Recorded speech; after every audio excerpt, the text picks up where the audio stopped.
Saudara-saudari yang terkasih, sebagaimana yang saya utarakan dalam pengantar perayaan ini, kita bersama dengan gereja semesta merayakan pesta salib suci.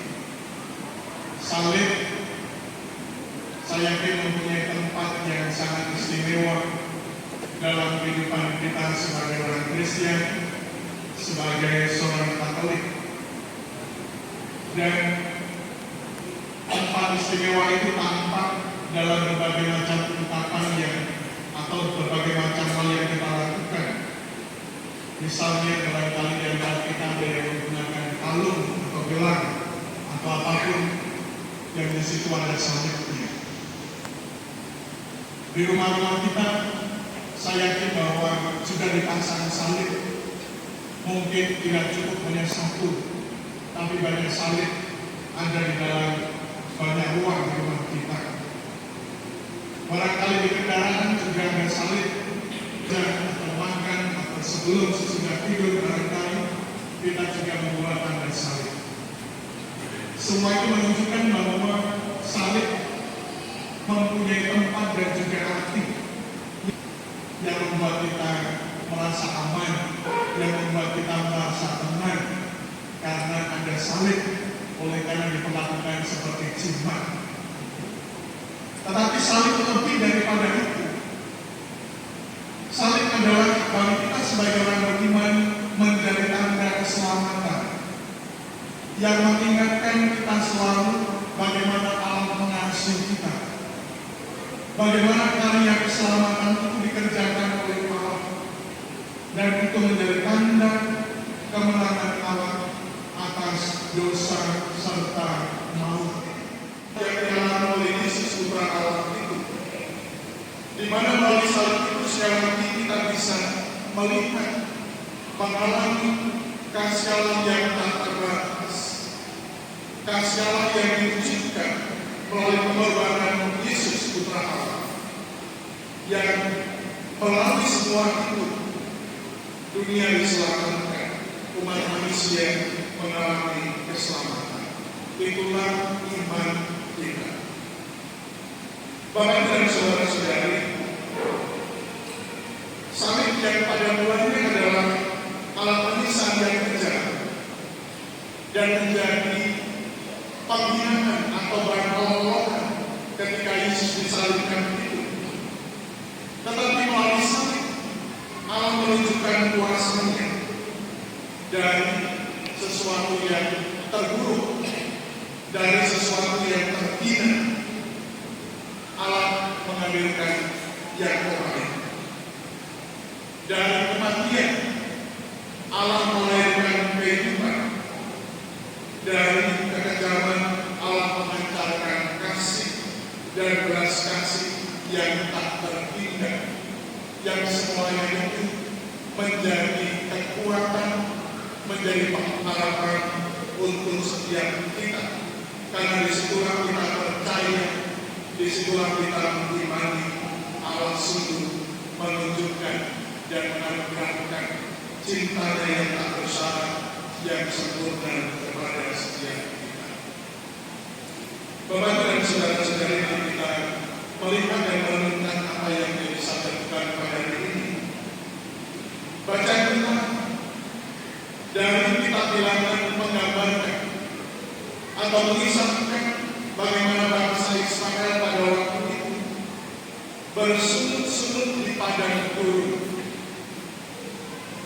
Mereka merasakan dan mengalami bahwa pengalaman padang gurun itu menjadi pengalaman penderitaan. Bahkan dalam situasi itu ia melakukan pemberontakan kepada Allah. Ia berkeluh kesah, bahkan menyalahkan, mengapa engkau menuntun kami dan membiarkan kami untuk mati pada gunung ini, makan setiap hari mana yang membosankan, yang tidak ada rasanya. Mereka berkeluh kesah, mereka menyalahkan Tuhan dalam situasi penderitaan mereka. Namun mereka kemudian menyadari bahwa apa yang mereka kerjakan itu adalah sesuatu yang keliru. Mereka menyadari dalam perjalanan hidup mereka pada akhirnya melihat bahwa ada rencana Allah yang besar di dalam hidup mereka. Dan oleh karena itu juga Allah tidak membiarkan umatnya yang binasa mati dalam penderitaan di padang gurun. Allah memberikan jalan keselamatan melalui Musa yang menuntun bangsa Israel keluar dari Mesir. Musa diperintahkan untuk membuat ular tembaga dan menaruhnya di tiang, karena ketika mereka memberontak, Allah memberikan ular-ular tedung sehingga ketika mereka digigit mereka mati. Namun kemudian Allah perintahkan supaya Musa membuat ular tembaga dan menaruhnya di tiang, ditinggikan, supaya setiap orang yang memandang ular itu mendapatkan kesembuhan atau tetap hidup. Orang yang percaya yang memandang ular yang ditinggikan tetap hidup. Dan gambaran ini menjadi sebuah gambaran awal dari salib Kristus yang kita rayakan pada hari ini. Maka tidak menyenangkan bahwa dalam Injil Yohanes yang kita dengarkan pada hari ini, Yesus mengatakan tentang dirinya, sama seperti Musa meninggikan ular di padang gurun, demikian juga anak manusia harus ditinggikan supaya setiap orang yang percaya kepadanya beroleh hidup yang kekal. Seperti bangsa Israel yang dipatuk ular tedung dan mati, lalu mereka yang memandang ular tembaga yang ditinggikan tetap hidup dan mengalami keselamatan. Inilah yang dikatakan oleh Yesus pada setiap orang yang memandang salibnya, Yesus yang ditinggikan di kayu salib, dengan iman dan kepercayaan orang itu akan memperoleh hidup, bahkan adalah hidup yang kekal. Inilah keyakinan, inilah misteri iman kita.